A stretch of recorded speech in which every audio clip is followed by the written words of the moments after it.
Hello friends, एक teacher 11-12 science का जो फिज़िक्स, केमिस्ट्री और बायोलॉजी बच्चों को पढ़ाता है और वो करीब उसका एक दिन में 10 घंटे का बोलने का जॉब है। कोविड-19 के अंदर मार्च महीने में ऑलमोस्ट 25th डेट पे ही वॉज कोविड पॉजिटिव और उसके बाद उसका 70% लंग इन्वॉल्वमेंट हुआ। वो बंदा जब उसके खुद के बेड पे सिर्फ टर्न करता था तो भी उसका ऑक्सीजन सैचुरेशन 90 चला जाता था। वहाँ से बेड पे से खुद के ही रूम के अंदर बाथरूम में जाने को भी उसको तकलीफ होती थी। आज कोविड के बाद क्या वो बंदा उसके बच्चों को 8 से 10 घंटा पढ़ा सकता है? अगर वो पढ़ा रहा है तो वो कैसे पढ़ा रहा है?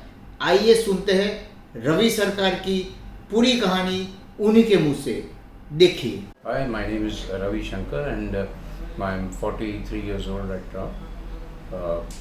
I was infected by the COVID-19 and recovered from it, and right now I'm undergoing a physiotherapy session. आपको कोविड कब हुआ था? मुझे अराउंड मार्च 25-26 तारीख के आसपास मुझे स्टार्ट हुआ। सिम्टम जो मुझे पता चले वो करीब 29 मार्च को टेस्ट और स्मेल मेरा चला गया था, तब मुझे कंफर्म हो गया कि मुझे कोविड है। कितना परसेंट लंग इन्वॉल्वमेंट था? अबाउट 70%। 70%, ओके। और जब आपका लंग इन्वॉल्वमेंट हुआ था तब आप SpO2 ऑक्सीजन सैचुरेशन कितना था और आपको क्या प्रॉब्लम होता था?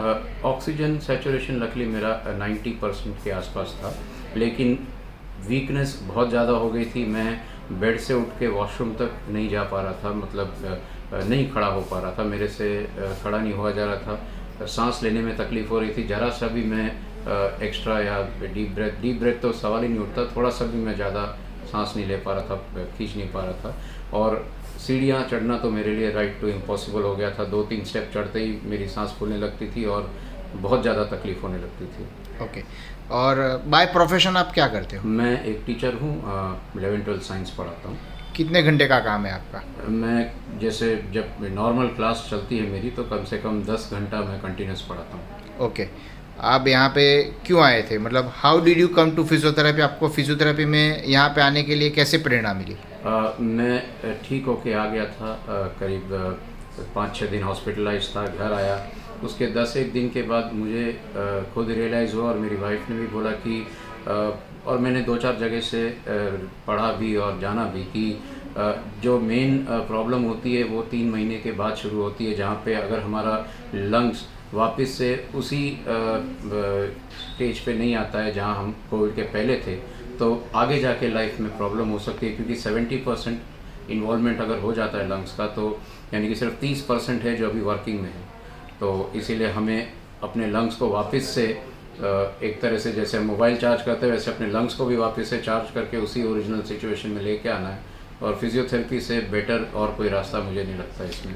इतने दिन फिजियोथेरेपी किया, आप पहले ये 70% इन्वॉल्वमेंट था, इतना वीकनेस था, अभी आप कितना घंटा क्लास ले रहे हो? अभी मैं वापस करीब 6 से 7 घंटा क्लास रोज ले रहा हूँ। अभी वीकनेस कैसा है? वीकनेस बिल्कुल नहीं है। मैं वॉकिंग करता हूँ, यहाँ पे 1 घंटा एक्सरसाइज करता हूँ, प्लस घर पे भी जो रूटीन काम वगैरह रहते हैं, कहीं पे भी कोई तरह का, इवन मैं स्टेयर्स भी आराम से चढ़ लेता हूँ, कोई प्रॉब्लम नहीं लगता है। एंड किसी भी तरह का वीकनेस का कोई सवाल नहीं है। क्या मैसेज देना चाहेंगे आप कोविड पेशेंट को? कोविड जितने भी हैं जो ये सिचुएशन से गुजर चुके हैं, जितने भी कोविड पेशेंट्स हैं जो रिकवर हो चुके हैं, फिजियोथेरेपी इज़ अ मस्ट। आप उसको करिए, तभी आप भले ही रिकवर हो भी जाएं, लेकिन आपका लंग्स 100% रिकवर नहीं हो पाता।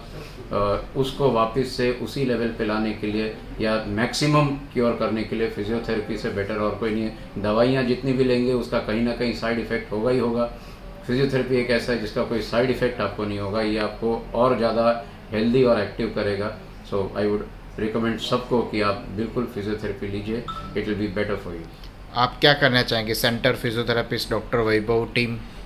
मेरे हिसाब से जहाँ जो मुझे यहाँ पे जो फैसिलिटीज़ मिली है, जो जिस तरह का मुझे ट्रीटमेंट मिला है, जो स्टाफ है, जो डॉक्टर वैभव है, बहुत ही अच्छा है। And I think it is one of the best और I would recommend it to all. Thank you so much. Thank you.